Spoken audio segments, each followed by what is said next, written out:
Hello everyone, here's how to easily beat the last judge in Hollow Knight Silksong. This boss is one where we want to play more defensively, so I'd actually recommend taking on this boss a couple times without attacking, just so you can learn the defense patterns for this. So there is a range and you can actually bait out specific attacks. You can see this here, I'm trying to bait out that jump attack. I don't like this throwing attack because it can hit you on the way out and the way in whenever it throws it. We want to try and bait out that jumping attack as much as we can for the first phase. This will just make things a lot easier because whenever it lands you can get a couple easy hits in, and then it's likely going to follow up with that close range attack, which is easy enough just to run away. After you break its posture the first time, it's going to introduce fire into all of its attacks. This is when it gets a lot more annoying, and it's also going to be a little bit quicker.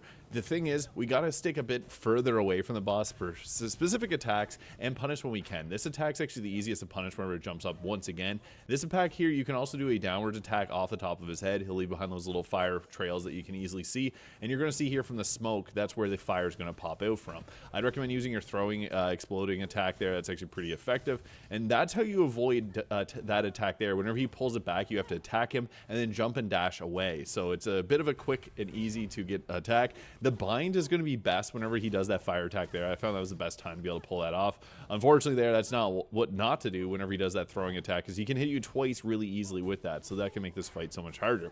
Once you break his posture again, he's going to do another fire attack there that lasts a little bit longer. Sometimes he'll be tired after doing that attack, so you can feel free to punish and get 2 extra attacks in. But we want to try and bait out either of those 2 attacks there. That dash attack, I was just playing a little bit safe. My controller was being a bit laggy, and I didn't do the downwards attack. But that jumping attack is the one that we want to bait. So you have to stick at about a little bit of a distance away from this boss. But that's how to easily beat the last judge in Hollow Knight Silksong. If this video is useful, please hit the subscribe button below.